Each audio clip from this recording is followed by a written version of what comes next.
difference. It doesn't matter. I'm Of talking course it about matters. instrumental rationality, whether or not it has to do with me or God or whatever. If I were to prescribe anything, the nature of that prescription is such that I think it would be efficacious toward the end that I have in mind. That is the end of the prescription. Like if I say, go pick up that toy, if I tell a child, go pick up that toy, I think my prescription will be instrumental in the child picking up the toy. Now, if I know that that's not the case, if I know that the child will not pick up the toy despite my prescription, then what's happening there is I'm either, if I'm earnestly uttering the prescription, then I'm being irrational, and if I'm not, then it's simply not a prescription. The Okay, difference so is just this is my last thing, and I promise I'll let you go left on. But no, I love what you said. there's a difference between the finite mind and an infinite mind. You are not an infinite mind. You're a finite mind. You don't have a dual nature to your will. You're not sovereign over all events. You're saying, well, I would do this. If I did this, it would be irrational. Yeah, if you did it, but you're not God. You don't have the same set of circumstances, the same experience of reality to even say that it's analogous. So to just say this and keep asserting it's just equivocation on your end. And if you keep on insisting on it, we're just going to Isaiah, you're completely disagree missing no the matter what. point, buddy. No, No, I get, I'm yeah, I saying get that what I'm there are not Dave at all. two. is. No, I get what I'm saying Dave that is there are saying. two Like Dave, options, right? There are yeah, no, two. no, There are Dave, only two options. Wait, I just want this to be clear. yeah, no, no, There are there are only two options, right? Either it's the case, whether or not I'm a god, either it's the case that my prescribing will make a difference to what the prescriptee does, or it won't, right? Those are the only two scenarios. False Either yeah, dilemma. my okay, yeah, Dave, wait, hold on. This guy said this was a false dilemma.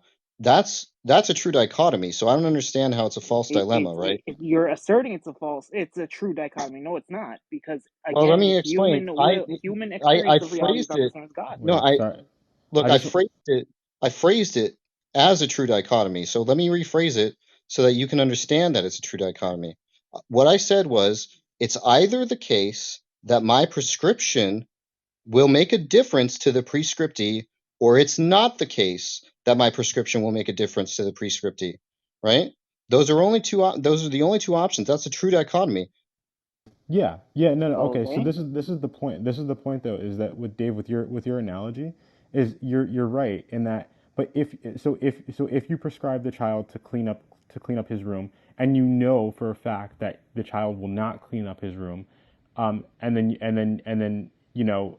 but you prescribed it for a reason, and say, but if your reason was to, for example, give put him in a timeout, even though you knew he wouldn't do it, then that's like that's your rationale. Even so, whether or not he follows the prescription Right. is That's accidental the to route. your rationality. Right. That's the route I'm saying is not in fact a prescription. Right. Sorry, can you define That's prescription? Can you define? Because I think I get what you're. yeah. It's making a demand on another agent. Okay, yeah. Yeah, and so in that case, I'm not making a demand on the other agent. In fact, if I know that the agent is going to quote unquote disobey, I'm saying because it's not actually disobedience. If I know how the child is going to act, all that is, and I want a particular outcome from that child, all that is then is me like pressing a button on a computer because I know how it's going to react to these words I say or whatever. It's just merely putting things into action that I want to occur, right? That's not actually a prescription. Okay, so what you say literally is, I would say, is the prescription. Like when oh, you said affecting. How did you define prescription? Sorry, I just want to make sure I get it right. It's putting a demand on the agent. It's Yeah, yeah. giving So the if agent a reason to do something. if you put a demand on the agent, and the agent doesn't comply, it depends on what your rationale was. No, I'm saying in the case that you're talking about where you know the outcome and that's in fact the desired outcome, the outcome that you're going for, then you're not actually making a demand. You're just using the child as a tool to get what you want. which is It's the same when I pick up a hammer Oh, I see and what push you're a saying. stick. that's an a priori rejection of the dual nature of God's will, though. I don't know what you're maybe maybe it is, but if it is, then what all I'm saying is that that's the only there are only two options, right? Either that either it's the case that that's a prescription, in which case if God knows the outcome, right, which is what we're saying, then God is irrational because he knows that putting demands on the agent is not going to make a difference to the agent. The other way is that it's not in fact a prescription and it's more like pressing a button and causing the agent to act. Like you could do the same thing ostensibly with a button. Like if I said instead of saying go pick up your toys, I just pushed the child in the stomach and then it went and didn't pick up its toys like I wanted it to or whatever. Or actually in this case I actually want it not to pick up its toys. I I'm saying think actually pressing a button on a computer could be described as a prescription, right? You're telling the computer to perform an action. That sounds like what a prescription is. no, that's just an anthropomorphization, right? Yeah, and I would just say again that so this is back to the main problem. You're just assuming that these categories can't mix because it's not either or, it's both and. Prescriptively, he does command something, and if they fail that, he's still upset with them. Descriptively, though, he did predestine for that, and he is working out a certain purpose in that. So no, that's not irrational. He has a different set of, well, I'm sorry, a different way of experiencing reality that he imposes. And that doesn't make him irrational just because you're not experiencing that kind of. Look, the reason it's irrational is because you have to maintain the belief that your prescribing is more likely to get them to do what you want them to do, and you already know that it's unlikely that they're going to do what you want them to do, right? You're increasing the probability that they're going to do what you want them to do Wait, by uttering the prescription. And it's also the case that you're not going to increase the probability of what you want them to do by uttering the prescription. And that's what I'm saying is that's just a contradiction and that's irrational. That's not a Dave, contradiction because God actually has purpose in doing such things, and that's what you don't seem to understand. Look, Yeah, but you're and then also, that's but where I also, said that's wait, the but horn of the dilemma where I said it's merely instrumental then, and it's not in fact a prescription, wait, but right? God is it's just also, using you like a tool then. yeah, but Wrong, because that's it's also not necessarily true that by uttering the prescription you increase the likelihood of someone like following the prescription. The purpose is to increase whether or not it's actually true that increases the likelihood is irrelevant to the purpose of uttering a prescription. The purpose of uttering a prescription is to increase the likelihood. I yeah, think that's that an assumption. well, it's not to increase the likelihood because if God is predetermining what the actual prescription is going to do, and if that's going to be an effective call, then God has decided no matter what. So He does have purpose in giving the prescription and the description. So yeah, you're just making an a priori rejection of compatibilism at that. I'm a compatibilist. This isn't a So rejection of I don't so compatibilism. I don't understand why you're going to then assert this against the atheistic system. I'm defending the Christian system. Like I was doing for the Sunni position. But even on this, we can agree that this is by virtue of God's sovereignty. If by His sovereignty, He predestines both the prescriptive will and the descriptive will, what actually is going to occur and what He commands to occur. That's not irrational. He just has purpose. If you don't understand the purpose, that's not calling it irrational. You're just deciding, well, I don't understand. That's an appeal to incredulity. Your I'm not unwillingness appealing to to, I'm believe it, not, it no, doesn't I'm making prove an it. argument. I'm not appealing to incredulity. I'm making an argument. The argument is that the nature of prescriptions is that the proposition that's contained within the prescription is made more likely. The purpose of the prescription, the purpose of prescribing anything, is that the proposition contained within the prescription is made more likely in virtue of the prescribing. That's what I'm saying. And God's irrational if he does that, and he also simultaneously knows that the probability of the action will not increase. That's what I'm saying is irrational. Again, we're gonna keep talking past each other on this because God has purpose in the prescription, even if it's for for the actual agent He's imposing it upon. He's giving the prescription to do something, and even if they don't do and they don't follow through with the prescription, that's not to say God is without purpose in that. It doesn't make him irrational just because he does this. If he wants to have an effective call or an ineffective call, he's allowed to do this. Yeah, I can't help but say that is an appeal to incredulity. Just you don't want to believe God can do this, otherwise he's irrational. That's not, Look, the argument, I'm just telling you what I take the nature of a prescription to be, right? And if you're that's the problem. You're presupposing your view of it and imposing it upon our world. look, that's it. It's fine if you just want to appeal to nonsense. To say, if you want to appeal to nonsense, I'm just telling you what the average, normal, everyday notion of prescription is. Now, if you want to say it's prescription in some other sense, then you're just using, then you're just talking about, you're just using a different term. You're just using the same term I'm using to describe something different. But then you're going to have to actually explain what it is, in fact, you're actually describing. We Yeah, it's already fine. explained that prescription and description, they are experienced differently by God Himself.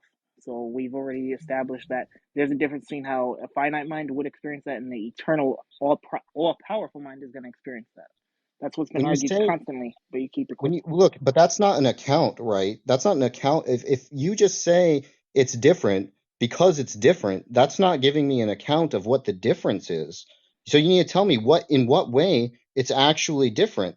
And it can't be in a way that I've already explained already falls under the purview of not being a prescription on my view. But Because look, let's because just you're put it this defining way.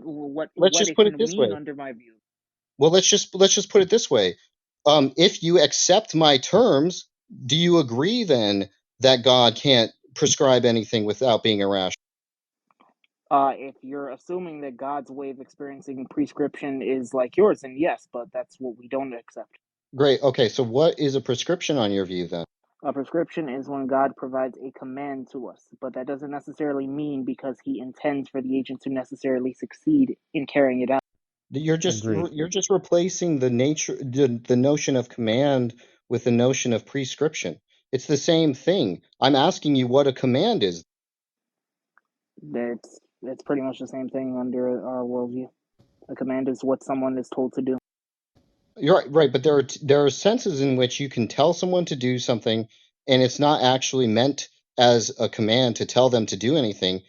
It's more that you think it's just going to be some instrumental, like if they hear the sound of your voice utter these words, they're going to do this thing the same way you would manipulate a tool. Yeah. Yeah. Okay. Oh fuck. Yeah.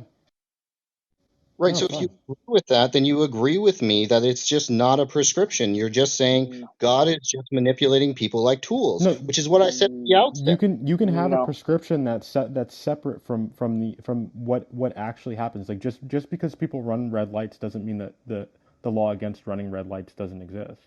Or even if the government sets up the road in such a way that you have to run the red light, that doesn't mean that the law against running red lights doesn't exist. Look, in the idealized case, it would mean it's not a law, right? I don't know. I don't want to say in the idealized case because it depends on what the government's intention is with that. But Well, but I when but I we would say just the idealized cases, we know that us writing down these scribbles on a piece of paper that no one should run a red light is not going to have any effect on whether or not anyone runs red lights, right? In fact, maybe we don't know what it does. Maybe we don't even care what it does. In that's the idealized case. And if that's the idealized case, then we're not commanding anybody to follow any law. you are you can command them to follow laws and compel them to disobey. It's going to Look, keep going in a circle because I'm you just keep saying your notion imposing. is a syntactic notion, right? I'm saying I your notion is not a semantic notion, it's a syntactic notion. It has nothing to do with the content of whatever proposition is being prescribed at that point. It's just a series of sounds that will produce an outcome that you already expect.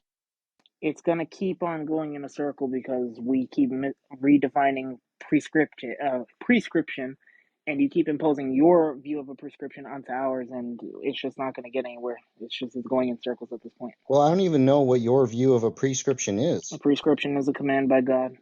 Yeah, but I don't know what a command by God is. A command by God is what He tells people to do. I don't know what telling people to do is. Look, it's Then the same I don't thing. know why you're in the conversation. It's the same thing because all of these things, you're just replacing things with synonyms for things that I already, a command, a prescription, telling someone what to do. Take all of those things to be synonymous. Yeah, but So that you can't just replace it with synonyms. but Then that's what you a have to stop definition is. imposing. You Hold have on, to hold on, stop. hold on. Uh, let's put it this way. Okay, maybe. Oh, fuck. I'm sorry. When God makes the prescription, right? What we mean when we say prescription isn't necessarily God's intent in the prescription, but the person's interpretation of the prescription, right? So when they read it as a prescription, it doesn't necessarily mean that God intended them to perform action X. It just means that they can read that as God intending them to perform action X. That's a way to get around that. That's No, interesting. that's just what I'm saying. God is just using people as tools. But that But wouldn't that's be. That's not still a problem. I'm just saying right. it's That not a still genuine. matches Look, their I'm just saying definition it's of not a prescription. genuine prescription. I'm just saying it's not a genuine prescription. We can take the analogy with the computer. I'm not asking the computer to do anything when I program something. When I program something, I have an expectation of what I'm going to get back, right? But I'm not thinking that the computer has any notion of my intentionality. I think it's just going to respond. Now, if I know it's going to respond a certain way, then there doesn't have to be any semantic content in what I'm not prescribing it. There's no proposition that's being expressed by what I'm saying. It's just I know that there's going to be a series of outcomes that come out as a result of my keystrokes or what. Okay. Can I actually? I'll let Abe respond and. No, it's fine. You can go. I don't have anything Okay, specific to say. just to go back to this to the basic idea, um, I wish Isaiah hadn't left. He was such a great tag team member. Okay, so like if so for example, if you have a computer and you program it to use your example, and you program it to calculate for example an irrational number, right? Like you command it to do something, you program it to do something that you know it can't do, like to produce the end of of an irrational number, for example. Yeah, Then if I did that, I just want to cut you off there. If I did that, I know it can't do it, and I yes. want it to be done. I'm being irrational if I do that. That's just irrational, right? I know it can't Oh, be I see done. what you're saying. Okay. I mean, when you say irrational, you mean your intention is for it, meaning you intend for it to be done, but you know it can't be done. Is that what you mean by irrational? Yeah, those are contradictory. Yeah. Oh, okay, yeah. And that's in that example. Well, I think the broader point here, Dave, would just be that you're taking a specific definition of prescriptivism that they simply don't accept, and especially don't accept it in the context of their God, right? They've provided you a definition of prescriptivism No, for the they context of their didn't. God. No, they didn't. They they used the same words that are used to describe what a creaturely prescription is, but It's veganism. claimed it has a different What's up? A moral obligation. claim that it differs in virtue of some property or fact that they could not disclose. Right. So, in fact, it's just not clear what they're saying at all, because if in fact they were doing this purely instrumental syntactic thing, right, then you could say, oh yeah, prescription in that sense, right?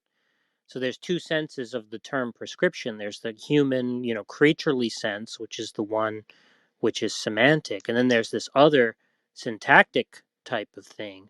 But of course, they denied that that's what they meant by a divine prescription. So, in fact, it's not clear at all what they mean by a divine prescription. Well, I provided a sort of a counter definition for them. I'm not sure if Lapu would accept that. Lapu, would you provide, like, would you agree with what I said might have been a good definition of the divine prescription? I'm sorry. Can you repeat? Well, I I came in and I said that you could have interpreted a divine prescription as just something that God said that people can interpret a prescriptive value from, and that sort of Yeah, gets but around the problem. that's what I'm saying Yeah, is the that's possible. syntactic. That's what I'm saying is the syntactic claim, right? Josh said, yeah, you could just mean by prescription, some syntactic notion, non-semantic notion. You'd be equivocating on prescription then, right? But you could just say, well, there's a second sense, and that's the sense that I'm using, where it's the syntactic notion. But that would just be to be treating human beings as tools, Look, right? Well, imagine if I said to you, right? This is why I'm saying it's not semantic. Imagine if I knew I utter the statement bliggity blah blue blah to you, right?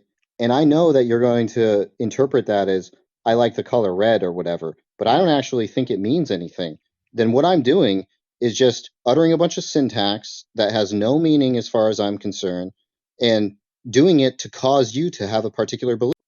yeah, okay, yeah, exactly. Okay, so this is what I thought you guys meant. Yeah, because then language would have no meaning.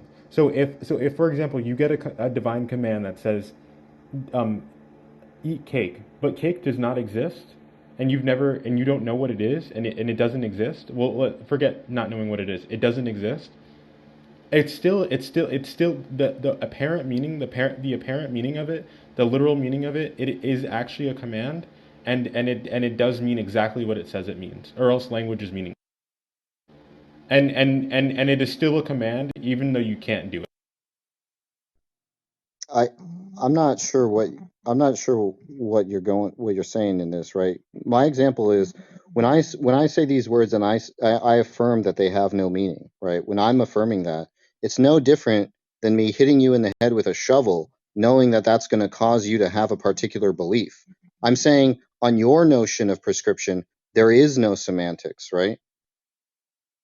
When you say semantics, can you explain what you mean? There's no propositional content. There's no proposition contained within my belief or anything, or the words that I'm uttering to you. Just the same way there's no propositional content if I hit you in the head with a shovel and it makes you believe that it rained last Tuesday. No, because your intention, what you intend to say by hitting someone in the head with a shovel or saying liggity blue blah is exactly what that phrase means. What that sentence means. Well That's then exactly what it well means. now What you intend is exactly. well now you're contradicting yourself, right? Because if you're saying that God is commanding people uh to not do particular things, knowing that he's going to do them, and you're saying that you knowing it means that's actually what it means, then when God says, oh, don't murder people, and he knows people are going to murder people, you're saying that in fact means murder people. No, that's exactly what I'm not saying. It means don't murder people, but people will murder people. Like that. No, sorry. It means don't murder people. It means exactly what it says it means. I don't understand the contradiction because it is a command. Look, It is it. let's just recap what you said, right? You said that the meaning was cashed out in the behavior that occurred afterwards, right? So you gave the example of me hitting you in the head with a shovel and you having the belief that it rained last Tuesday, right? And you said that in fact me hitting you in the shovel in fact means that it rained. I'm telling you that it rained last Tuesday or something. That's what you said, right? Yes, Now if 100%. that right now so that if that's true, and I know you're going to have that belief, and that's the purpose of me hitting you in the head with a shovel. And it's the same thing goes with God. If God says don't murder people, and he knows in fact people are going to murder people, then on the view that you just have based on the fact that you know what's going to occur, then it just follows that what God means. No, I don't understand. I don't understand the. I think it's a. Can you give a better analogy? Well, let's just try to look at the formal properties, right? You said it was in virtue of the fact that you know the outcome that gives the command its meaning, No, right? no, no. In the The case of the command. If we're talking about divine command, just to be clear here, if you're talking about divine command, it has inherent meaning, regardless of your understanding. no, I'm not talking. I was taking that example that we use with the shovel, right? And you were saying that if I know that that behavior comes about, then that's in fact what it means. It means me hitting you in the shovel is just the command to believe that it rained last Tuesday, right? Yes. Right. So this is exactly what I'm saying. Based on the properties that you just described, whatever happens is in fact whatever is commanded then. Sorry, you're saying it rained last Tuesday, but that's not a command. Can you use a linguistic example with a linguistic example? Because I think I'm not understanding and everyone else gets it. Well, I mean, it doesn't really matter if it's Okay, like if I say, for example, let me just make sure this is what I think you're saying. If I say, for example, that the car is red to you, but like what I mean is that the car is red and what isn't. Sorry, that's a bad example. If I say go bake cake, and that is still a command, and it means exactly what I intended it for it to mean. look, there are only the reasons. I agree that it's parasitic on your intentions, but what I'm saying is it at least has to be open to you that you uttering a command will increase the probability of that command being obeyed, right? No, Because if it I doesn't, don't think that's necessarily true. look, if it's not open to you, then uh, then there's only two cases I can understand that. It's on the one case, it's irrational, right? You're saying something that you know cannot happen. You're commanding something that you know can't happen. So there's no reason for you to actually say it at that point, right? Because it can't happen. For me to say it? For anyone for anyone to make, look, if I know No, that no, I you're think not, no, look, I listen, think listen, just listen to this example. If I know that no matter what, if I say go wash the car, and I know that no matter what I say, you're not going to wash the car, right? I know for a fact, I'm absolutely certain that you're not going to wash the car. Then there's only two ways of interpreting this. Either my command is going to cause you to do exactly what I want you to do, in which case I'm just treating you like an instrument, like a tool. I know you're going to hear these sounds and respond a certain way, right? Or it's the case that I'm irrational because I think that it'll increase the probability of what I want occurring, and I already know it won't occur. if that is your intention, if those two things are your intention, you only have two intentions, and those two things are it, then yeah, that is irrational. I'm just saying that Yeah, when yeah. By when your it's definition of open to irrational, me, yeah, exactly. I'm saying it's open to me. The possibility is at least open to me that you're going to hear my command and react in accord with my command, right? I wouldn't Possibly. utter the I wouldn't utter the command if I knew that no matter what I did, you weren't going to do what I wanted you to do, right? In fact, I would When you imply say you wouldn't, you mean specifically you or one? any person who I'm uttering the command to. Well, no, it depends. It depends because okay. So for example, I'll give you an example. If I tell someone they have to fly around the world in 4 days, and they rush to the or sorry, I'll give a better example. If I tell someone they have to drive across America, in and they have 2 days to do it, which is not physically possible, um, but they rush to the and they have to do it in my car. Say my car doesn't have any gas in it, and they rush to the gas station. But I know I have to be at the mall in an hour. They rush to the gas station. They fill up the gas tank in 20 minutes. I know it's not physically possible for them to drive across the country in 2 days. But I could tell them that, and then they would start rushing to do it.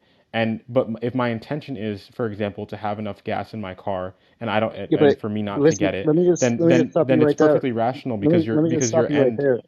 Right, because when you say you know it's not possible to do, when you say that, you can't be commanding them to do that at that point because you know that that's not going to occur.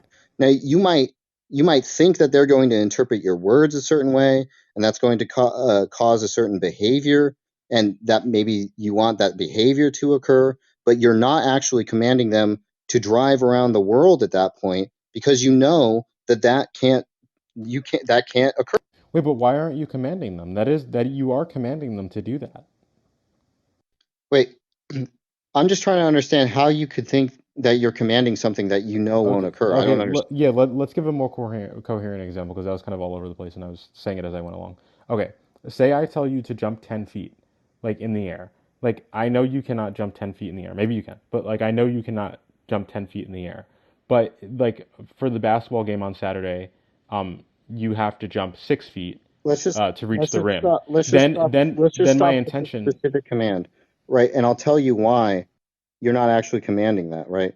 Now, what you Okay. could be here's what you could be commanding that could be conveyed by by those words. You could say try to jump 10 feet high, and that's something is open to you. You know that they can try to jump 10 feet high, and for whatever reason you have to want them to attempt to jump 10 feet high, then that could be conveyed but with the command jump 10 feet high, right? We'll just translate that to try to jump 10 feet high, and anybody can try to jump 10 feet high. That's open to you. So you could say that's what you're actually commanding, is for them to try to jump 10 feet high, but you're not actually commanding them to jump 10 feet high because you don't actually think they could. Wait, but is your argument that you can't command something that's like Yeah, you those can't. commands don't exist? Yeah, you can't command something that you believe is impossible. Oh, I see what you're saying. Yeah, I mean, I disagree with that, but yeah, okay, yeah, now I see what you're saying. Okay, yeah, that's yeah, Look, I see what you're saying, but I think let's you try. can. I think you quite literally. Well, let's try it with a strictly logical example, right? Let's try it with a strictly logical example and see if the command makes sense to you. Because I'm saying this command doesn't make any sense. In fact, I wouldn't even register it as a command. Say I command you to draw a five-sided triangle, right? Do you think I'm actually commanding you to draw a five-sided triangle? Well, because by the definition of triangle, it's the equivalent of saying draw a brr. It doesn't really mean anything. It's an Exactly. incoherent. Well, no, because that no, but that's different because you can't because even the conception of a five-sided triangle is it's an inherent contradiction. It's a different like it's possible for you to jump 10 feet. People do it. People have done it. There's footage of people doing it. You can do it. Well, Like listen. like it's Look, it's possible. I'm It's just possible. yeah, but hear what you're saying though. Just listen to what you're saying. You're saying it's notion. You're saying it's parasitic on the notion that it's possible, that it can be done, that it's open to you.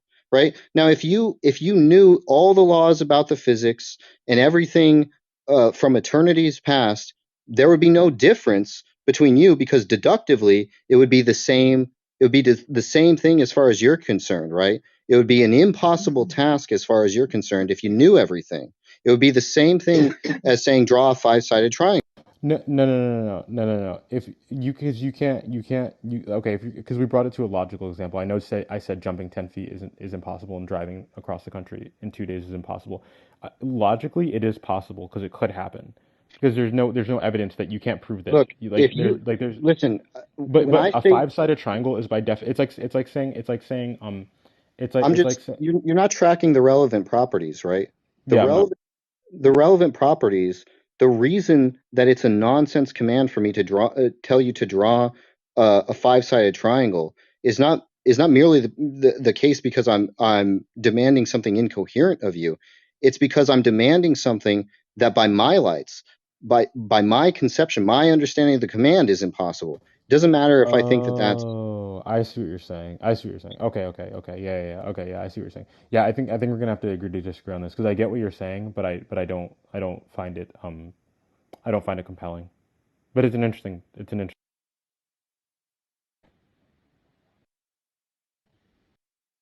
Well, in that case, back to I the mean, time. I don't really understand the don't find it compelling thing. Because What, because you can literally command something that is impossible. Can you command an impossibility? but see Yes. again, what Josh keeps pointing out is that you can utter those words, right? But you can't intend. You can think about you. Maybe one way to think about it is something like intending to fail, right? That's Yeah. incoherent, right? It's incoherent to intend to fail. It's not. It's completely not incoherent. How would it not be succeeding if you failed? No, it would be succeeding if it would not be succeeding if you failed because those are mutually contradictory. No, But no, but but the but point is, I but you can intend. intend to fail. Yeah.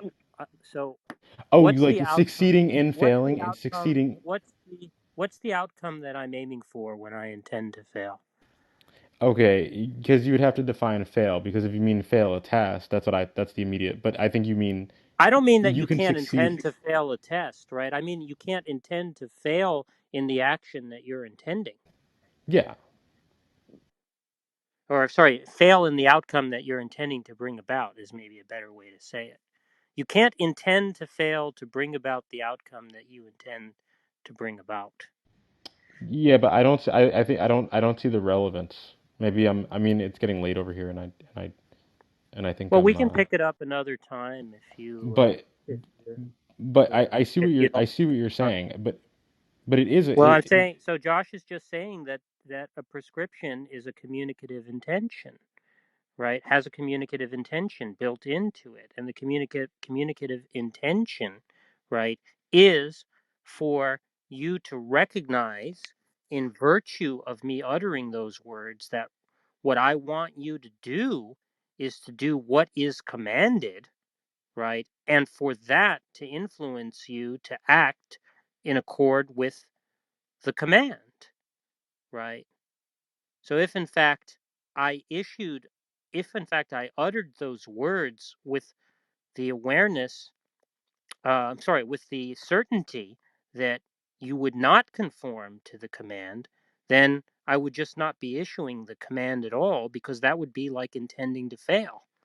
I'd be issuing a communicative intention, right, that I was intending not to be brought about.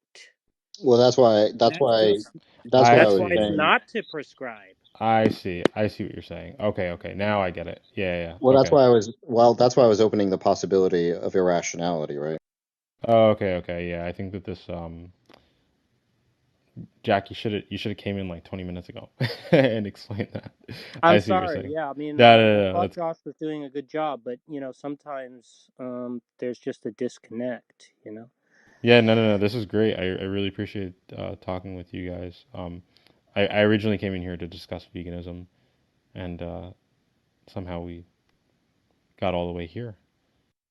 Yeah, I feel like conversations about veganism often um, end up with moral discussions, given veganism is like a moral stance. Yeah, it's a moral stance. I don't, yeah, I don't take it to be a health stance or anything. Me But neither. Well, that's yeah, more like a philosophy of action kind I of mean, discussion. the main reason why Billy talks about veganism is to pick up other boys. So fuck off. I'm not even gay. Look. if you don't go that way, I'm not even I'm not even gay. Stop Shut it. up. Shut up. I think you guys know each This other. is terrible. I'm not sure what's a Yeah, joke and what's not, but they've been bullying me for a long time. Ever okay. bullying since you, we're your ever biggest since fans. We're your biggest fans. We didn't bully you. ever since I said that my nickname in university was Twink, they've like, Yeah, that'll do it. yeah, yeah, Yeah, there we go. but anyway, guys, wait. I have to go. I do. I've been on here for a while, but I did want to ask. So, Billy, if you don't, since you don't believe in objective morality, would you still why do you consider yourself a vegan if you don't take a Um, moral stance against uh well, yeah I do, and just to be clear, I am like sympathetic to moral realism. Like I do, like I'd like to be a moral realist, and I've listened to some moral realists speak about it. I just, and I was a moral realist for a while. I just don't, and I'd like to be one in the future. I just don't have an argument at the moment. But I still don't desire for animals to be hurt. I just don't desire for animals to be killed unnecessarily, animals to be hurt unnecessarily. Um, and it's that's just my preference, and I think that would be my preference regardless of whether it's objectively wrong to do so or just subjectively wrong to do so. okay I Um, see yeah yeah, I mean, like it, like imagine, let's say, and I know this might be hard for you to conceptualize, but imagine if, like, I showed you that, like, torturing, or sorry, imagine if I showed you, like, God doesn't exist, right? And so, and I proved to you that, like, moral realism is false or something. I think you'd still oppose, like, torturing babies, or you still, right? Presumably, you might still be vegan. Like, presumably, Yeah, you'd still not desire for, like, horrendous things to happen to people and animals, right? yeah. I That's would desire that. questionable. Yeah, I think so. I think I would. I think I would. That's questionable Yeah, when you call it horrendous there. yeah, but whatever. Yeah, I would just say it could be another way, but I would prefer not to. I would pull the Scrivener. Yeah, so that's kind of the way I see it. Like, I just don't desire for these things to happen. Um, Interesting, interesting. Hey, yeah, Billy, are you a moral relativist? I think I would classify myself as one. I'm tempted just to send Jack into the audience now, so he doesn't blow a No. blood vessel. But I'll Okay. resist the temptation. Anyway, Okay, sorry. This that's sounds like a very great cool. conversation starting, but I want to thank you guys. I have to go, but it's been a pleasure, and I'm giving Yeah, you all no worries. follows. No, thank you so much for hopping by. Yeah, anytime. Thank you guys Definitely. for listening. Yeah, thanks, man. All right, good Yep, night. anytime. Peace, guys.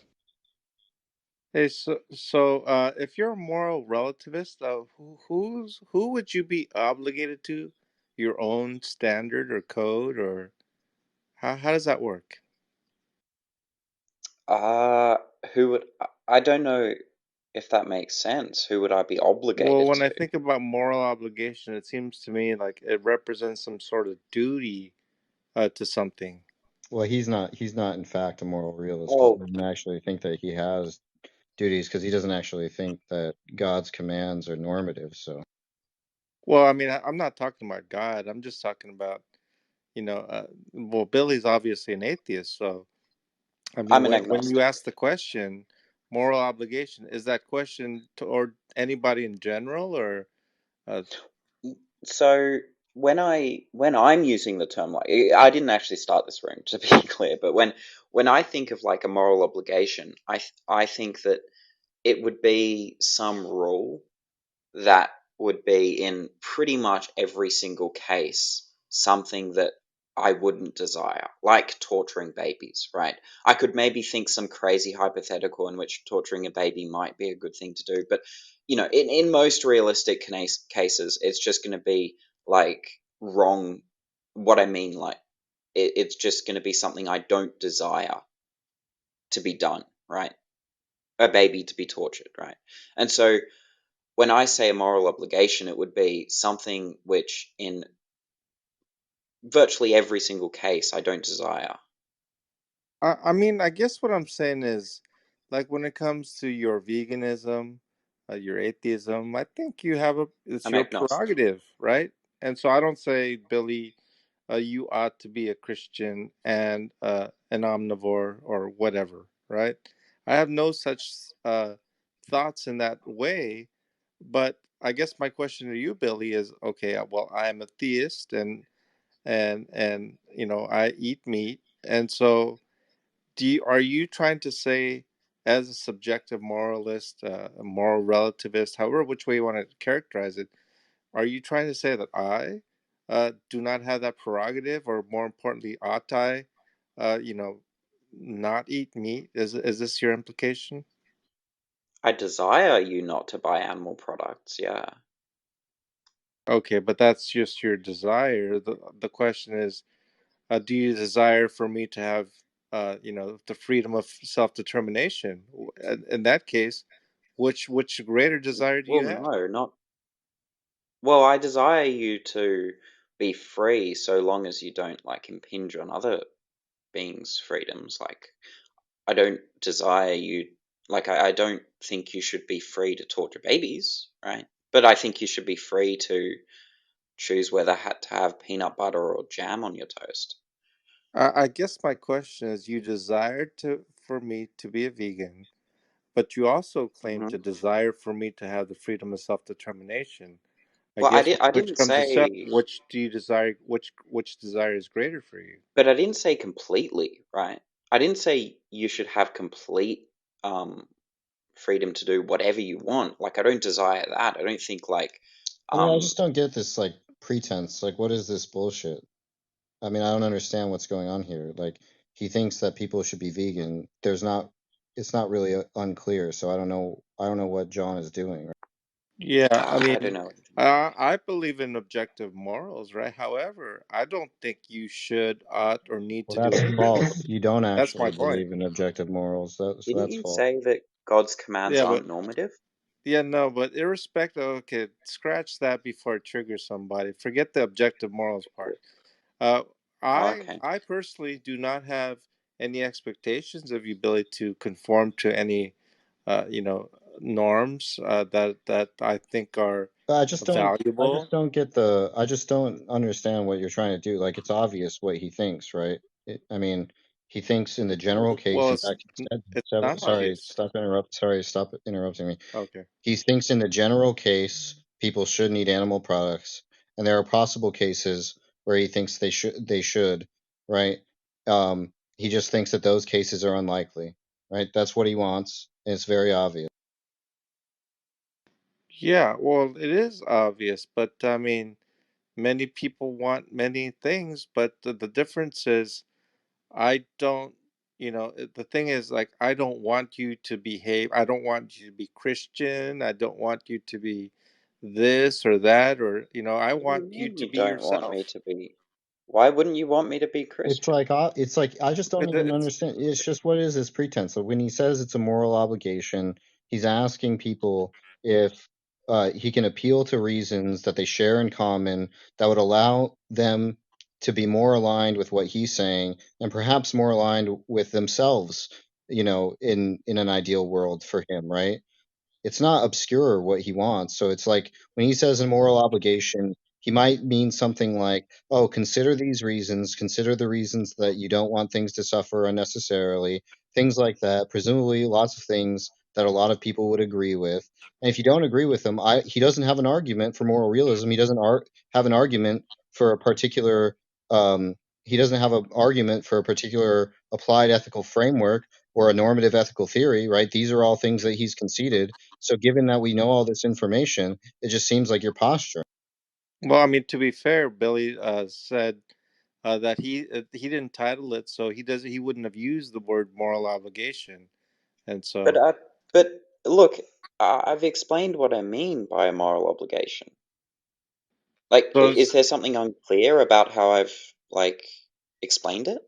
well, I mean, to me, you seem to kind of didn't embrace the term moral obligation, and in one sense, and it seems you're accepting the phrase in another, and so Well, if you're accepting it, yeah, I just think that I acceptance have my own turns to interpretation from a relativist I'm just perspective saying on what. it's not hard to figure out. If he's not a moral realist, then obviously where the answer implies moral realism, he's going to say no. He doesn't think veganism is a moral obligation, right? That's right, his view. So that's right. clearly not the sense. Yeah, so that's clearly not the sense in which he's using it. Hmm. Now, he's expressed a sense in which it could mean a moral obligation where he appeals to reasons that Hmm. he thinks other people might have or are likely to have that would have him conform to the type of behavior that he aligns himself with. So it's just like, what's obscure here? There's nothing obscure. Like in response to what Dave said, Billy, there's a atheist philosopher by the name of Kai Nielsen, very famous in the early 20th century, and he said pure practical reason, even with the knowledge of the facts, does not lead you to morality. Do you Yeah, agree with that statement? yeah. Yeah, I just want to know what the contradiction that dumbass John Troll is trying to expose is, because we all know he's a troll. So Well, can we just cut Look, to look, what you're trying to do, John? don't be too uncivil.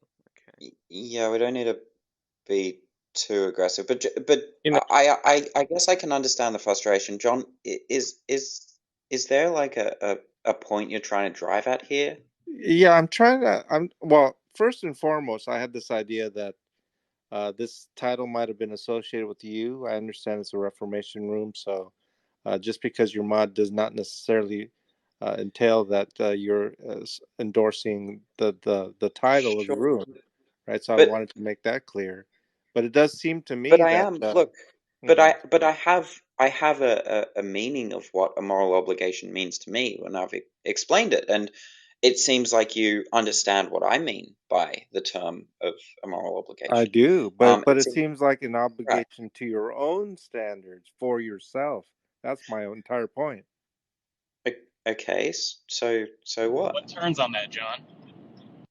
And so if it is such that someone else, whether a subjective or objective or whatever, non-cognitivist, I don't care, if they have a certain other view, Billy, do you respect that they have determined for themselves something that may not be sharing of your values? And so, do you, I mean, you if know, someone, yeah, sure. I mean, if someone wants to come up here and say, "Yeah, I don't care about animals. I think that we can torture them for fun. It's totally fine."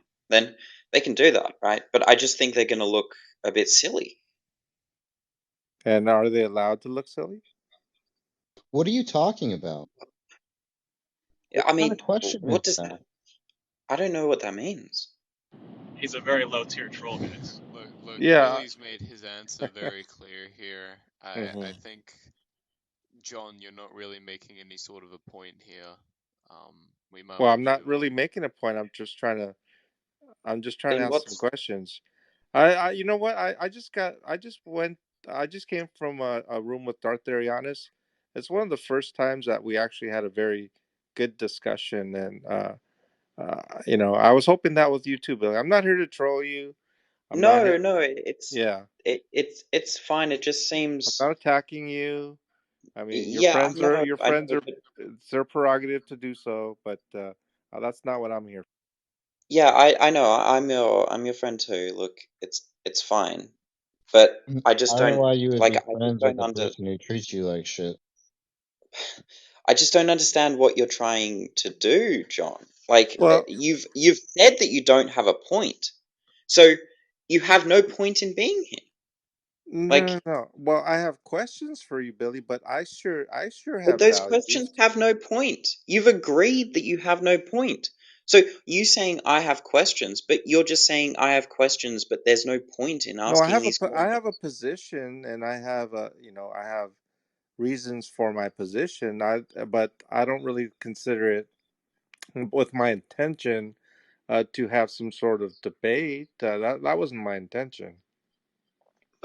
It's more of my motivation for coming here, Billy, is to kind of ask you questions specifically with your view and what your view represents as it pertains to people outside yourself. That was the primary purpose of me coming here.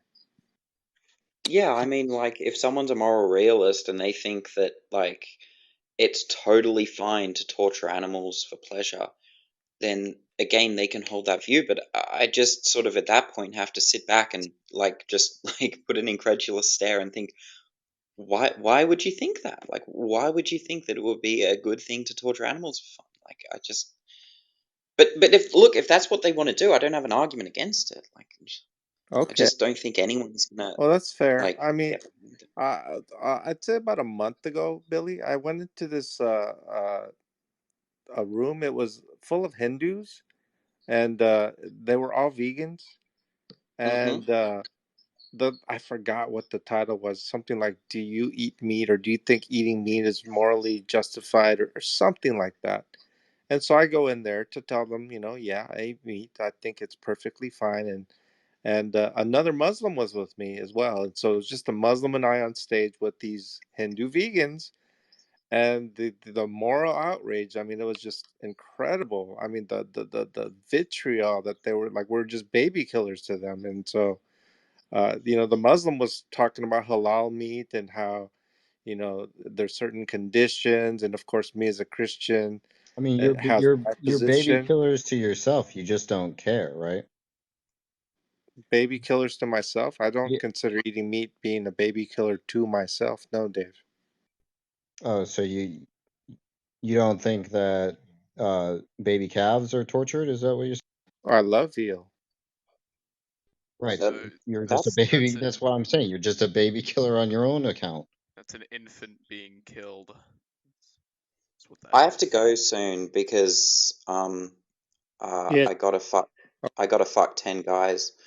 Um, I was thinking that John's position is top and Billy's is bottom. oh fuck off. Okay. I mean, like, I think the point that Dave is trying to make is like you're paying for animals to be killed, like baby animals to be killed, like baby pigs, baby chickens, baby cows, baby You fish. know, in nature, the young taste the best to the predators. I don't know if it has to do with the But ease of which it is to hunt, but they seem to have a taste for the young. but then you're just are you saying something like, oh, well, it's okay that I'm paying for babies to be killed because they taste better than adults being killed? Well, I mean, lamb tastes better than mutton. You know, I don't know. Okay. No, mutton is so good, John. No, I'm not saying that it's worse, or I mean, it just seems to me people prefer lamb. I don't. I could be wrong. I mean, how is this not exactly what that guy who came in here and said he was trolling? He's like, oh yeah, I'm just gonna. I know you don't like this thing, so I'm just going to bring it up as much as I can. This is Talk No, about I how think you're the one killing, that brought a baby killer. talking about Dave. how killing animals is just, ooh, it's just so yummy, yum yum yum, kill animals. Yeah, I wasn't trying to trigger Billy. I don't think Billy gets triggered in that way. I mean, it's Well, just a I've had my conversation. fair share. I mean, I ran a whole vegan It server doesn't on. matter if Billy Sorry, is triggered. It matters that you're being a cunt. And I mean, okay, that's fine. is Thank you for I is have sharing. he a I've on had pre my I've had is the my he on fair the share of principle? it, right? Like, I ran a vegan room on a very popular Discord server. People came in all the time going, "Woo, bacon!" Like, I'm not going to get triggered. I just like why would you like it? You've done it before as well. Like, you've come in and you've said, "I really like meat. Yay, meat! Tastes so great." I have, Like, yes. It's not How you does just he have or you age? haven't. No, How does he age the I have, meat? Billy. But I mean, when you went into that, for instance, when you went to ask a Christian group, and you're giving examples about the chocolate, which you like to do a lot, and then torturing, and then you start to veer into like skinning babies alive. I understand that you view it this way, but weren't you trying to provoke some type of thought as well? I mean, Well, yeah, and Yeah, obviously, but you're not trying to. right. But always you're right. not trying to appeal to his reasons, which is what he's doing, right? He goes in there, goes in those places to talk to those people to appeal to their reasons. You're not trying to appeal to his reasons. He doesn't give a shit whether or not it's tasty, right? He thinks it's fucked up. Just like I wouldn't give a shit if, if like it, just like you wouldn't give a shit if I thought it was fun to like stab your family members and watch them bleed out in front of you or something, right?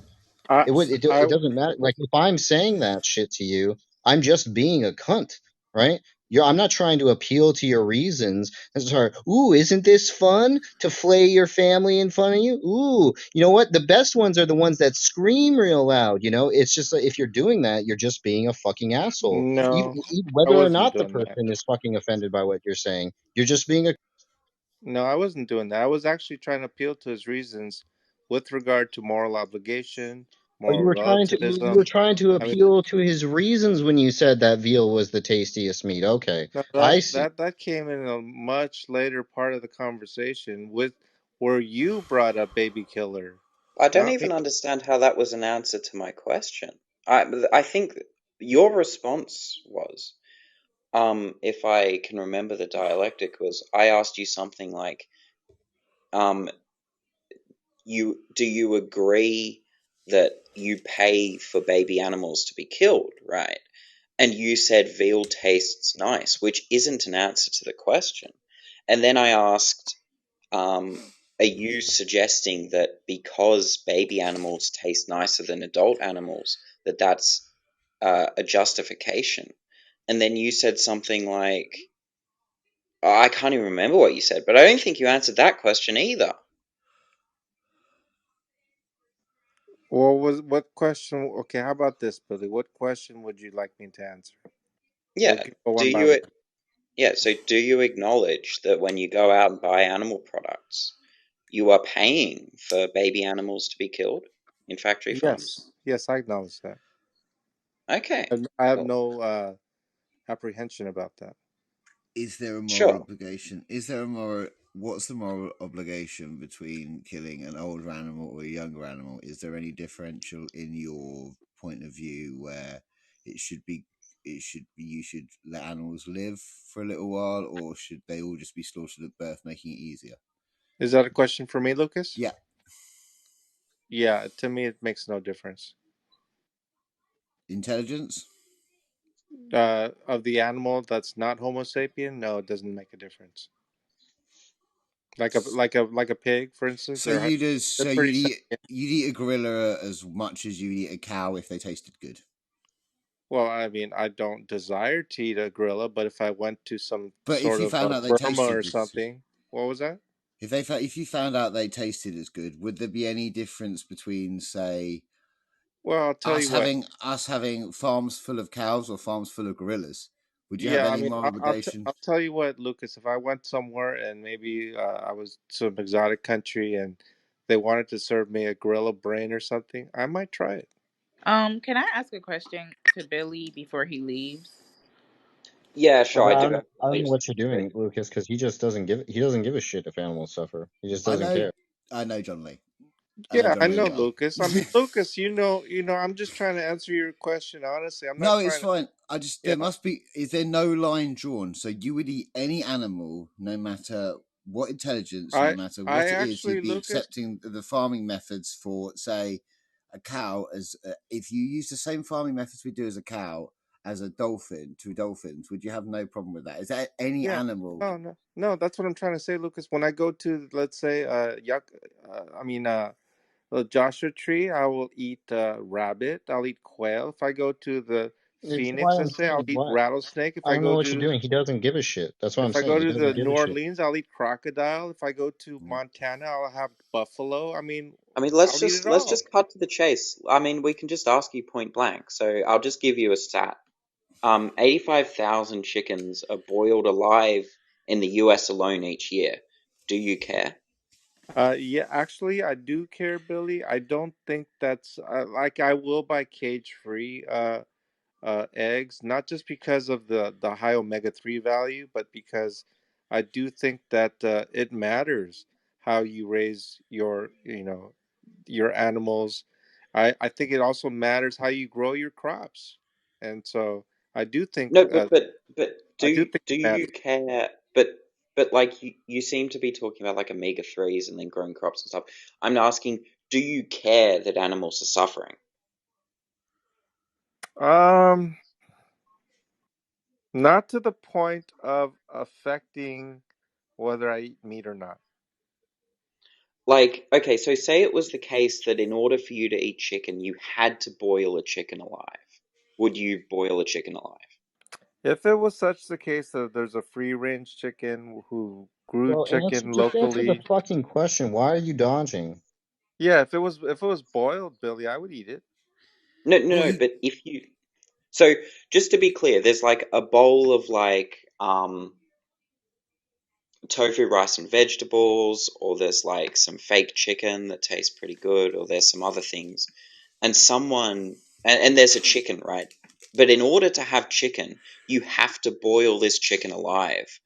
Would you do it?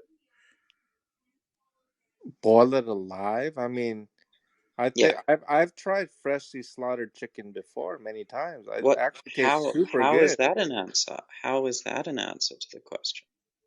Well, Well, it was what the boiled fuck is the matter afterwards. with you? Just answer the fucking question. It's a yes or no question. He asked you a yes or no question. He didn't ask you about your fucking adventures in Montana or whatever, right? So don't answer the fucking question about your adventures in Montana.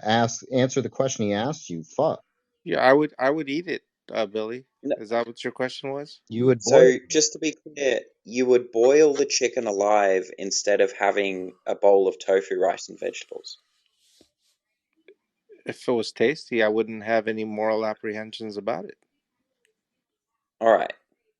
Okay. So he Yo, answered it. can I ask my question? Because I Yeah, gotta go Yeah, go. ahead. sure. I have to go I soon think anyway. So. it would be better. I think it would be better to actually decap. Sorry, I muted John, so you can ask your question. Go ahead, Essie. Oh, I didn't know you were talking to me. All right. So I just wanted to ask you guys a question about a meme that I got.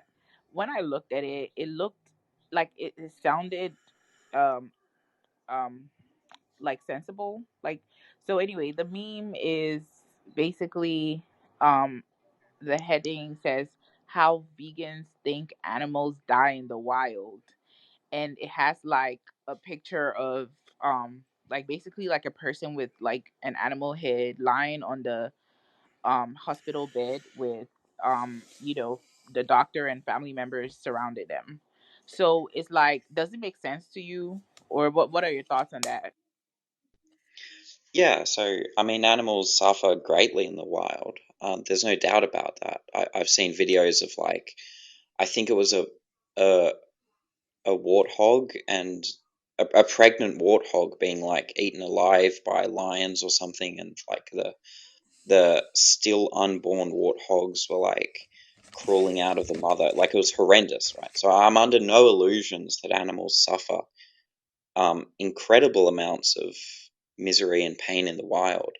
Um, the question for me is, I guess I just don't see the relevance as to why that would justify us being cruel to animals not in the wild. Like, the fact that animals like suffer in the wild, should something be done about that? In my opinion, yes. Something should be done about that. But regardless, right? Even if I took the stance that, oh no, nature should be left alone, right? That doesn't. Some people take that stance. I don't understand it, but um, it seems like you can fall on either side of the fence and still object to what we do to animals in farms or in horse races or things like that. It seems like nothing hinges upon what happens in the wild to me. Yeah, I mean, just FYI, I am on your side on that. But I just wanted to know what you thought about that. Yeah. Yeah, yeah. If you want sort of a more in-depth opinion on about like whether we should like interfere with like wild animals, I think the answer, and I don't have strong views on this. I think the answer is probably yes. We should try and do something to make wild animals suffer less. Um, but it's not something I've thought about too much in depth, so I couldn't. Yeah, I don't get the moral comparison. I don't get the comparison with there because animals don't have whole slaughter tools that let them slaughter en masse. I know that animals treat other animals quite differently than say human treats other animals, but we produce farming methods where we can slaughter in the thousands. That which I would think is both, and we do it mostly to a waste. We're not ever using everything we kill. We're not actually eating everything we kill.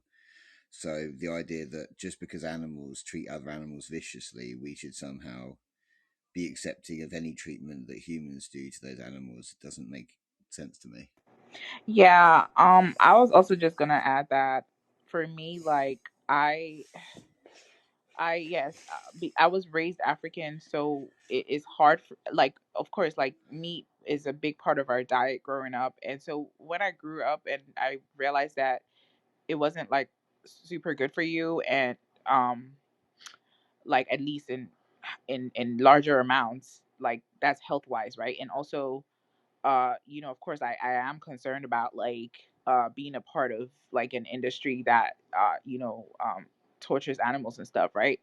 Like, so I tried, I'm not like say I would eat meat once a week or whatever, but like for me my biggest thing is because I am I am religious, right? It's just that the God of the Bible didn't explicitly like say something against like eating meat. Like, so it's like, even though I know that morally like it doesn't feel good to me, like somehow it's like it's as if the God of the Bible condones it. So it's like maybe he or she wanted us to eat meat. I don't know. Well, he also didn't Yeah, say anything about rape or slavery. So, I mean, when he did, he there is endorsed those things wholeheartedly. So, there is that, and also, so in Genesis in the Garden of Eden, God doesn't expressly tell you to eat meat. In fact, he says like these are the shrubs and nuts, and I've given you for food.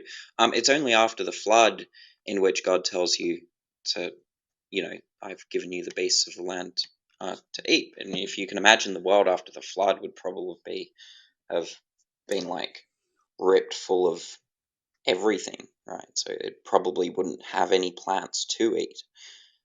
If it was like a worldwide flood that lasted, I think, a year or something like that.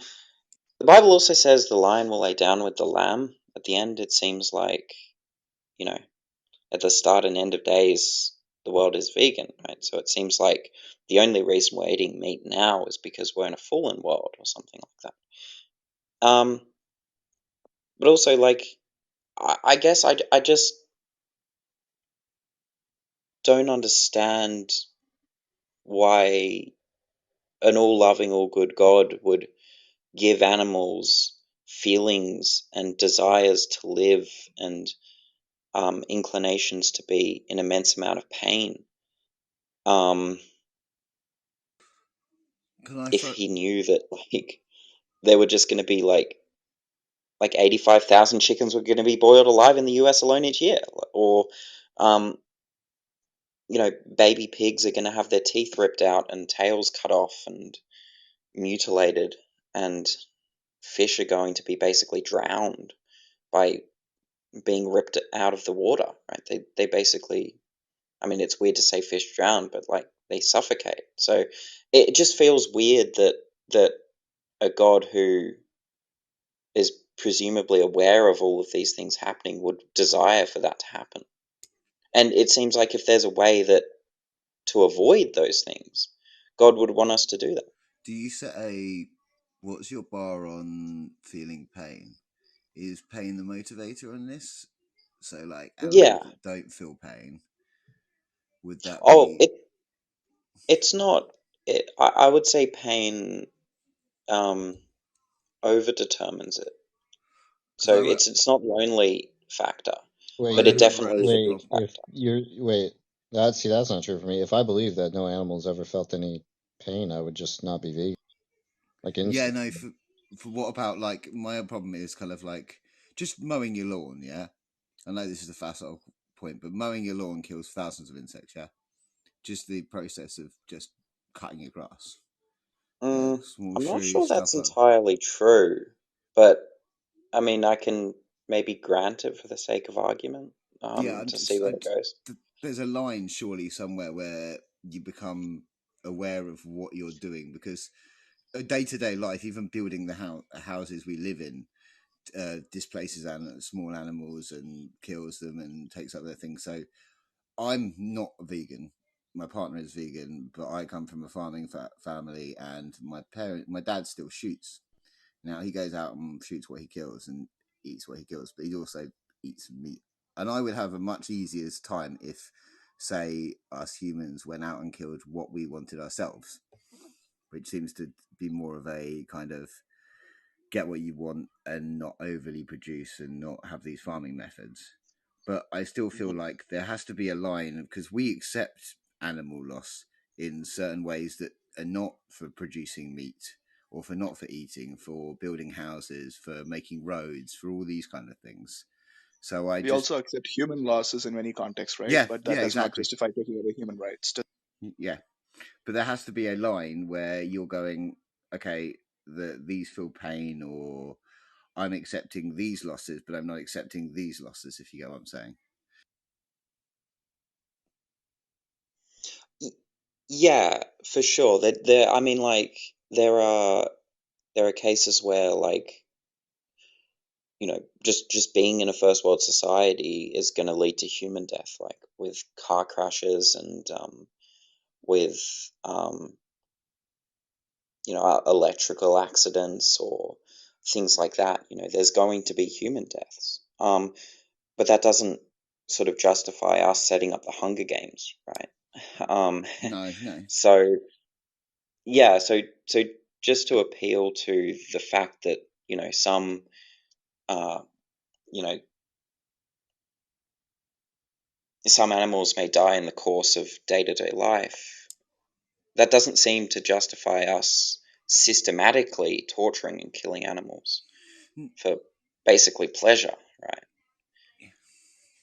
Yeah, I'm just looking at the fact that even with farmland using for other farming, because farming family, even farmland producing maize or corn or anything like that displaces animals and kills natural habitats and stuff like that. That's my problem. I just don't get how we're going to get to a system where any of that is viable for animals to Mm. live happily. It's always going to be a system where it's one or the Yeah, other. yeah, and I That do is have to go. I'll just finish off with this last thing. So you may be correct, right? It may be the case that no matter how hard we try, there are always going to be people who get hurt. There are always going to be animals who get hurt. That may be the harsh truth about it, but I'm also an optimist in the sense that there are some, like Veganics is a company that is working on producing food for that requires no animal suffering or no animal death. It's still in the early stages, but there are things like vertical farming, right? So like producing food in like skyscraper sort of environments rather than out on the croplands, and this seems to be much more sustainable and result in much less animal death. And I think there's a paper which um, even talks about animals being killed in crop fields and things like that. But and then at the end of the paper, I think they say it may be the case that in the future, you know, um, plant agriculture leads to little to no animal death. Yeah, so I sorry, I do have to go. I guess I'll finish off with that. But yeah, thanks for Bye, your question. Yeah, Billy. Billy. You have a good one.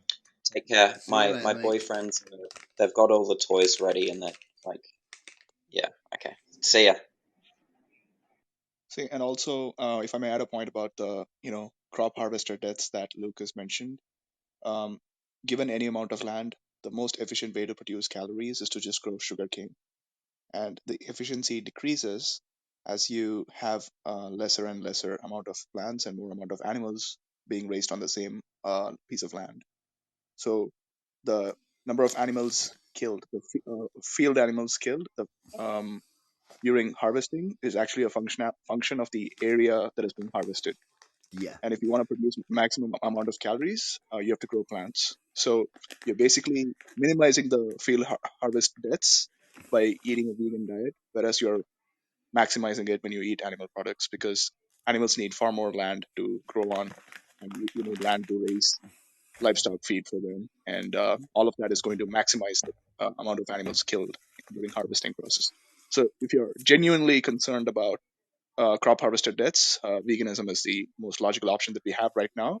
And the vegan option can get better and better, right? Like Billy mentioned that he was an optimist, and how you have options in the future where you can have a vertical farming, urban farming combined with Internet of Things, where you can monitor any pest activity, insect activity in those areas, and you can quickly remove them and prevent them from getting killed in the harvest process. Yeah. So the vegan approach is only going to get better, and we are going to minimize the number of animals killed during the harvest, whereas the non-vegan lifestyle by definition is contingent upon killing at least one animal.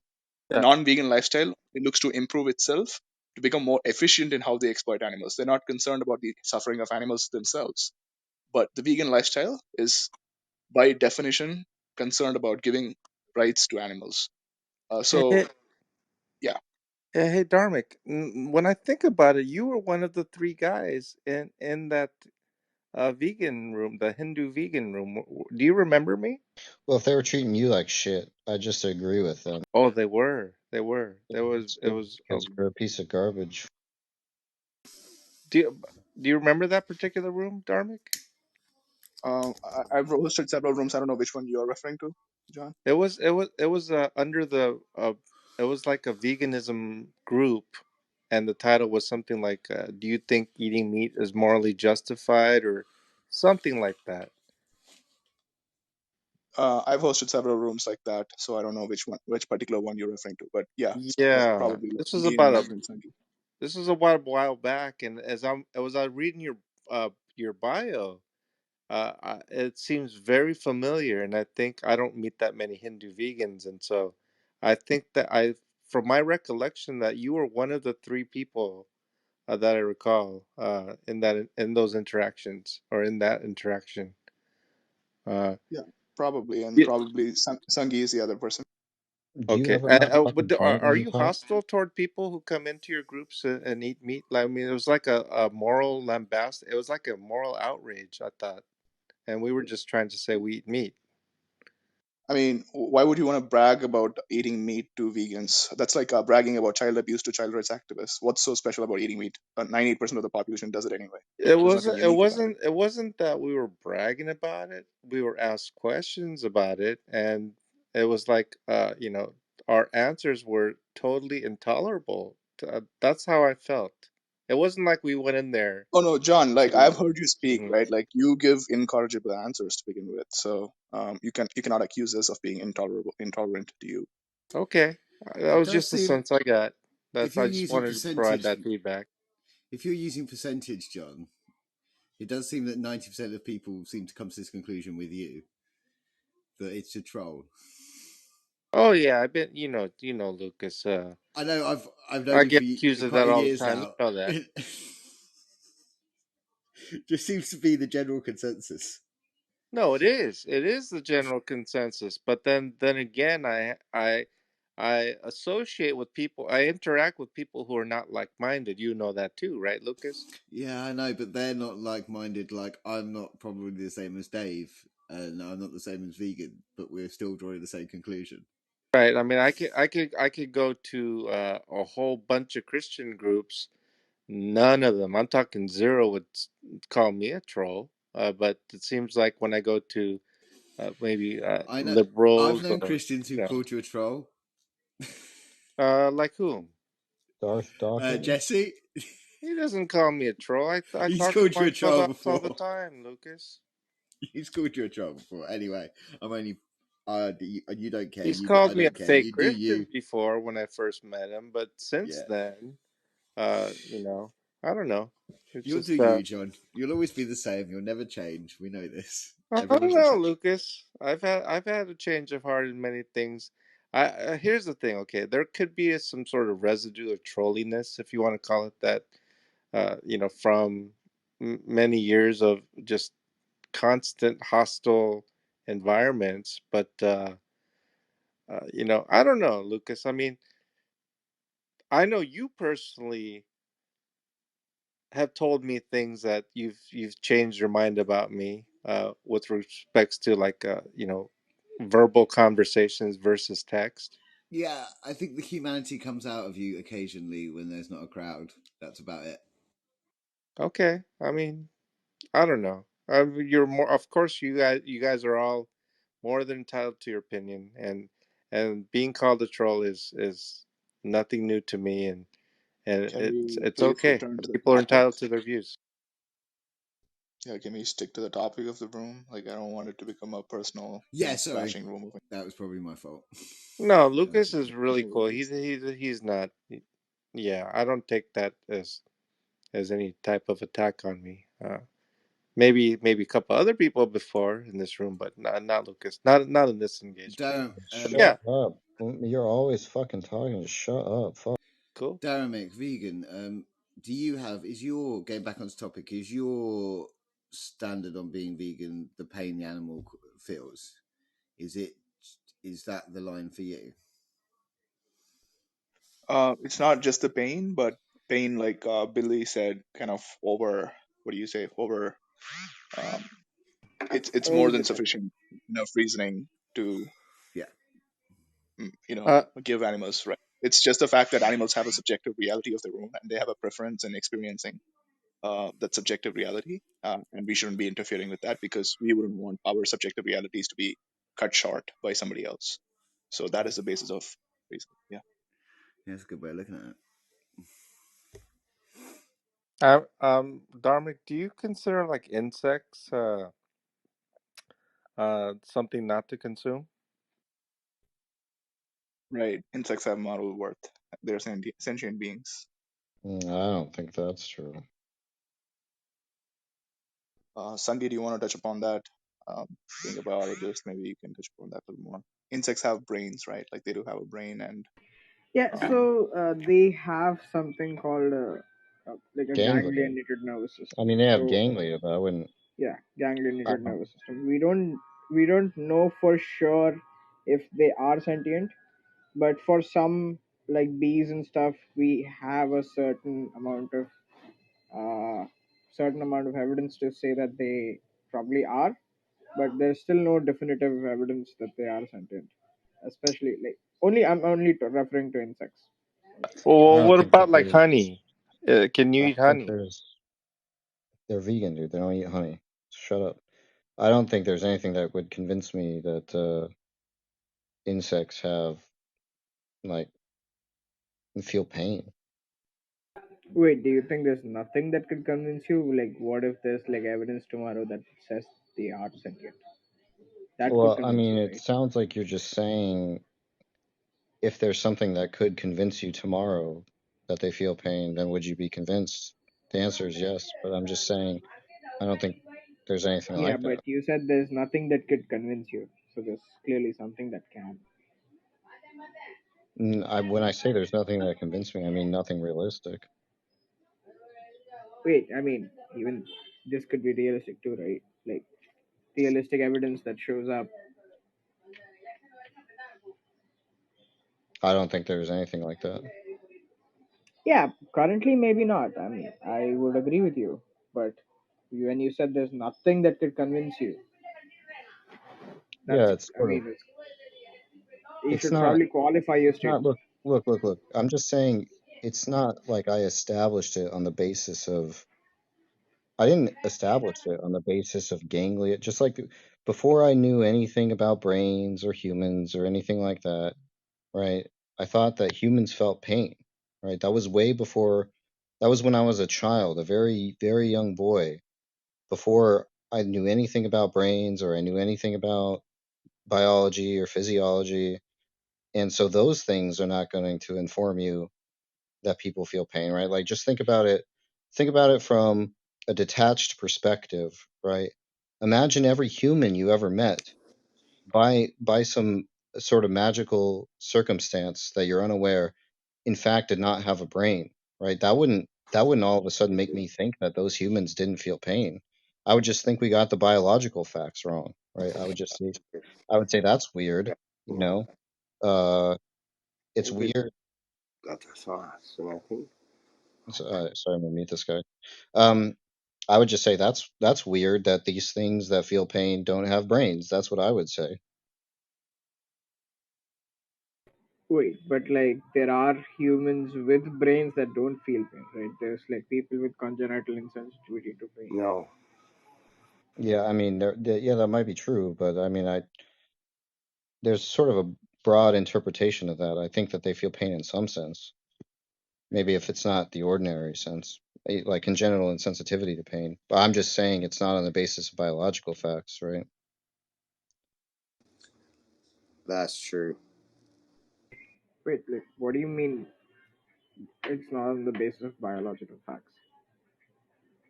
Well, it's not on the basis of whether or not they have some like C fibers or neurotransmitters or things like that. I don't think about that when I think about pain. Yeah, but I mean if you're having like a nuanced conversation on pain, those are the things that comprise of pain. Like, those are the things that that make up pain. I'm sorry. But then pain can be a Sorry. friend. Sorry. I want to Alarming have a you, right? conversation with this guy. If you not interrupt, please, James. Sorry. No, that's fine. What did you? Sorry, say what you said again because Yeah, I yeah. didn't catch it. So, I mean, if you're talking about pain in a technical sense, right? So you have to take into account the fact that physical pain, at least as we know it, is largely driven by the biology, like nociception and stuff. No, I'm not. I'm not saying that there's not like some physical corollary. I'm just saying if we realized that the things that we thought were correlated with pain weren't in fact correlated with pain, that wouldn't change any of my views.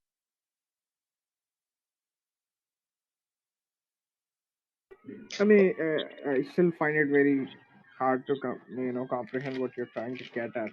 Well, look, just put it this way, right? Like imagine, you know, you see a child there, and this child is biologically distinct in such a way that it has a bunch of mechanisms that we don't understand, right? That are very different from your normal everyday human, but it says ouch when you pick it when you prick it with a pin or whatever.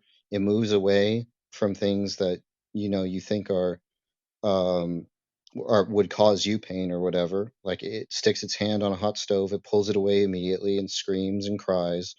But you realize that biologically it's very different than a normal human, right? It doesn't have a brain, it doesn't have what we would call nociceptors. I mean, that's probably it doesn't have C fibers.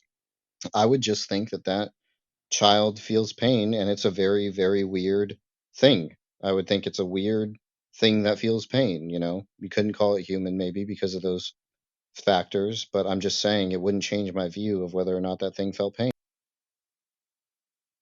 Yeah, so I mean, there is some vagueness as to what you mean by feeling pain. So if I could just program like a robot, right, like a cyborg or something, and I could present it to you without you knowing that it is a cyborg, and if you touch it with a pin, it'll say "ouch." Would you automatically assume that it's it's feeling pain? I don't know. Like in the circumstance you're talking about, I don't know. I mean, I could go either way. It could be the case that I could think that that cyborg feels pain. It could be the case that I think it doesn't. I've never Okay, so been presented with now this when I case, but unblind it to you, when I unblind and tell you that it's a cyborg, so would you automatically assume that it's not feeling pain? no, Right. So there's, I mean, so there's a difference in how you're talking about feeling pain, right? no. Or how you perceive how, uh, you know, how the Yeah. other, how you perceive whether someone is or isn't feeling pain. Oh, but I think that's true of everybody, right? Like, look, this is why the thought experiment was helpful, right? Like, are you saying that you would just think if you realize tomorrow that all of the facts that you thought were correlated with pain were not in fact correlated with pain, that we were mistaken in our science for some reason, even for some systematic reason, would that change your view about the things that you thought were in pain? Because it wouldn't change mine. Uh, well, like let's say like tomorrow we know that nociceptors don't are not pain receptors or something like that. Is that what you're talking about? Yeah, or that we thought there were these things that were called C fibers, but every time we actually went to measure them, we actually ended up measuring something that was not those things, and in fact is no way related. Maybe our machines were systematically messed up or whatever, and we figured out how to fix them, and we realized that those simply weren't corollaries. Yeah, so it would change my view about what pain is from a theoretical perspective. Sure. No, but I'm just saying it wouldn't change. Maybe you might think that there's some different identity notion there. I don't. I'm not actually an identitarian about those kinds of things, right? But you might think there's some new identity that you think pain is identical to, that maybe it's identical to physical facts. But but it wouldn't change whether or not you thought those things were in pain. At least I don't think it would. You know, it wouldn't for me. I can tell you that much. Is it okay if I ask Dharmic No, and it's not okay because I'm having a thoughtful discussion and you're gonna bring it down with retardation. So no. Yeah, I mean, I was just gonna say that if what we refer to as pain, right? If there was there was some error in our, you know, in how we detect it scientifically. If there was something that led to the, you know, the problem that whatever we know about pain is completely different from what we know pain to be, then I would say that the things that have changed theoretically, we would have to, you know, ascribe a new name to it or something like that, and then uh, we would hold pain to either the theoretical aspect or the aspect that we experience. Well, I'm just saying, even if you thought pain was identical to something, and then we realized it wasn't identical to things like C fibers firing, for example, you might think that it's identical to something else, and you're free to hold that view. You know, I don't necessarily. I mean, I might have an argument against that, but for the sake of argument, let's just say I don't have an argument against that view. That's fine, but you could still not know what that identity relationship is. You could still not know the thing with which pain is identical, right? And I'm saying that that lack of knowledge wouldn't, I don't think it wouldn't, in my case, it wouldn't change my view of what kinds of things were in pain.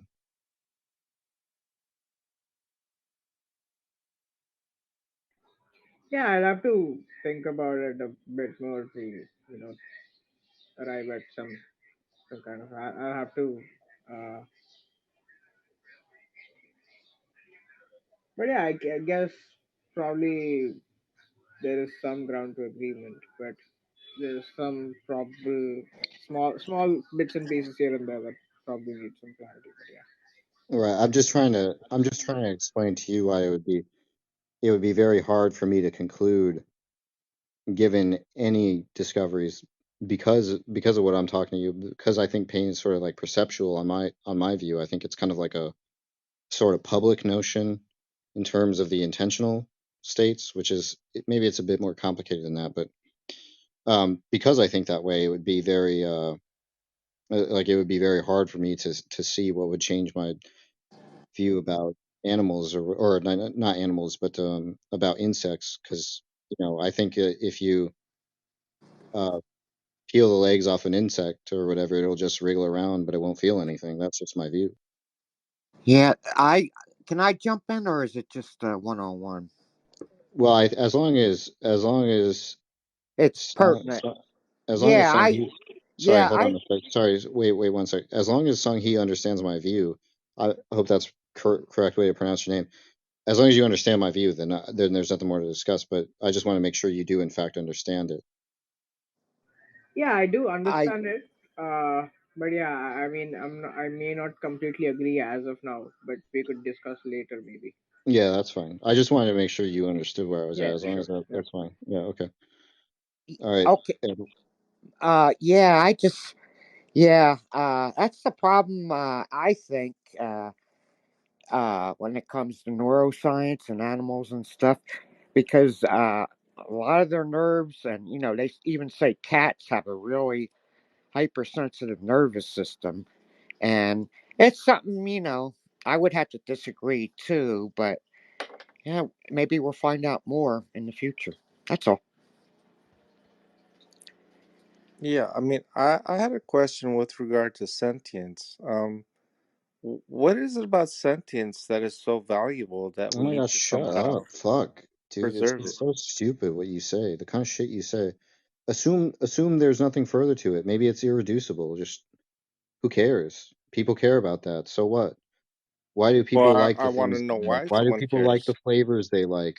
You know, I don't know. Maybe it's their upbringing. Maybe it's some circumstance. Who cares? Who gives a shit? It doesn't matter. Maybe not Anyway, to Jeff, you, Well, it it's why don't does okay. to I me. think it's a good question. I personally think it's a good question, and the reason is, if you were not sentient, you would not care whatever was done to you, right? You wouldn't care if you lived or died. You wouldn't care if somebody was eating you alive. Everything matters to you only because you're sentient. Sentience is what gives you the ability to have preference for your own well-being and preference to avoid suffering and everything, right? Now, do you, Take away any mhm. and John, just take away any trait about you, if other than sentience, you would still care about your well-being and suffering. But when you come to sentience, and when sentience is taken away, at that point you would no longer care about your own Do well-being. you accept that? Do you accept that some insects don't have sentience, or I'm would not. you accept that? See, I'm not familiar with the scientific consensus on that, so I don't want to comment on that. Because I would leave that to.